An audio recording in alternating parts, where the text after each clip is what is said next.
In this video, I want to talk about one of the most overlooked parts of a fitness journey, specifically in a nutrition phase. Everyone wants to lose weight, and there's times where people say, "Hey, I want to build muscle, I want to go into a gaining phase," but no one wants to do a maintenance phase. And by the end of this video, you're going to see very clearly, one, not only how to maintain and keep the results that you get, but why it's so important and why it's so overlooked and why it's so hard.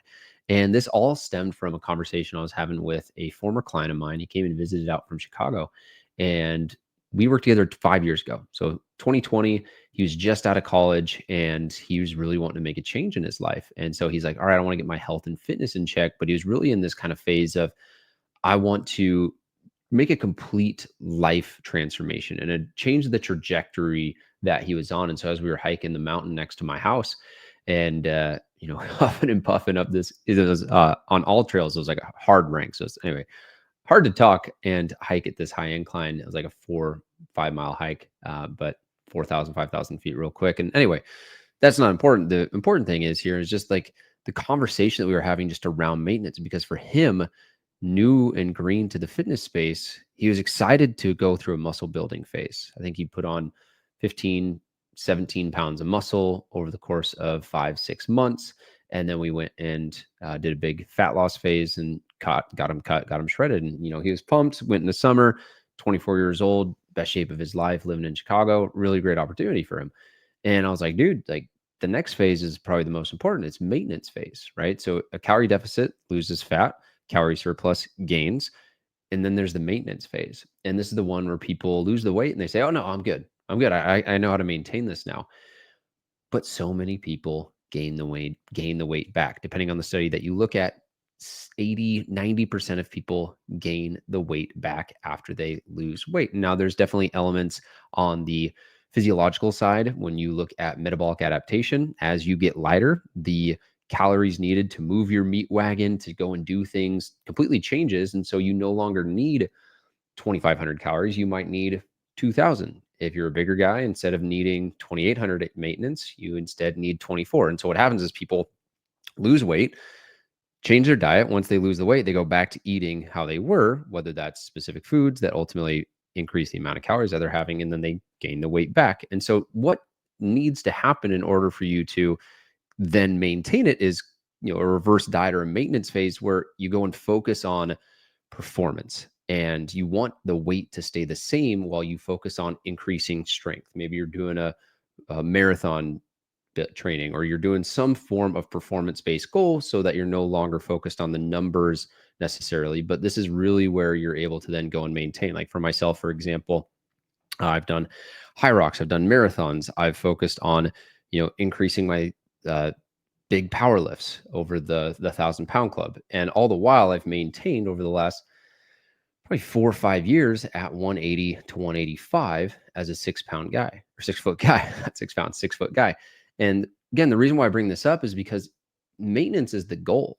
The goal is to do the work to grow and then maintain and sustain a high level of health, of fitness, and always be ready to go at a moment's notice. At a moment's notice, if I need to go and sprint, I can go and sprint because I'm maintaining my ability to run and sprint. At a moment's notice, if I need to pull myself up, or if I need to push myself up off the ground, or get into some weird position to pick up my 1-year-old, I've got that because I'm maintaining it. And this is something that him and I were talking about, because what's really hard is to maintain growth in all areas of life, right? So for him, he was big into his art, and that takes so much mental energy, that takes so much more focus. But because he's now understanding how to maintain his fitness and go through these different periods, 5 years later, he's in even better shape than he was when we finished working together. But the really big thing that I want you to take away from here is that maintenance is the hardest thing to do, and it's the most overlooked part. And I'll give you different areas in life. People get married all the time. People get divorced all the time. The hardest thing to do is stay married. People start businesses all the time. People go out of business all the time. The hardest thing to do is to stay in business, right? People, we went to the Ichiro's Hall of Fame induction ceremony. The hardest thing to do once you get to that high level is to sustain that for a period of time and to sustain that level of excellence. If you look at, countries, what's in between wars? Peace. It's so hard to sustain peace, to maintain peace, because there's so many different factors and forces at work trying to bring you down. Nature's natural state is to grow, but once things hit a certain point, then there's everything that is working to bring you into a state of decay. And that's just the cycle of everything. So you actively have to actually work to be in maintenance, not the same amount of energy that it takes to grow. But if you're not putting in enough effort to maintain the natural pressure of life, whether that's society, whether that's just your regular routine, the stresses of life, is going to push you down. And now the biggest thing that enables you to maintain is making an identity shift, right? Everyone wants to approach health and fitness from the outside in. They have their core identity, their beliefs, their values, right? They've got their belief system, they've got their, emotional states, their, interpersonal skills. There's all these things on the inside. And then on the outside, they say, oh, I just need a different workout routine. Oh, I just need a different diet. But if you change from the outside in, you might lose some weight because you change the outside force, because you change some of the inputs. But if you don't change the core algorithm, the core code at the center of it, you'll eventually go and spit back out the exact same result. Great example of this, and another avenue is lottery winners. A lot of lottery winners come into millions of dollars, and in a few years, they're bankrupt again. What changed is ultimately what didn't change: their beliefs, their habits, their values, their identity around money. And so if you don't change your root level identity, you're going to get the weight coming back. You're going to fall back down. And this is why people get into a yo-yo. It's not because of the diet. It's not because your kids or your wife or your job or all these things. Your core identity and your beliefs and your values and the things that you want to then maintain change. And this isn't to say that there's not going to be periods of life where you don't have different priorities, but this is why it's so important to really bake this into just who you are. Because when it's who you are and it's your identity, you don't need to think about it. It doesn't take extra effort. I'll give you a really helpful framework here. There's unconscious incompetence. That's where someone doesn't realize that having a 2 liter of Coca-Cola every night is really bad for their blood sugar and is spiking um, their blood sugar, but making it so that they become insulin resistant. Then there's people that are consciously incompetent. They know that they need to stop doing something, but they're still unable to do it. They're aware of a bad habit.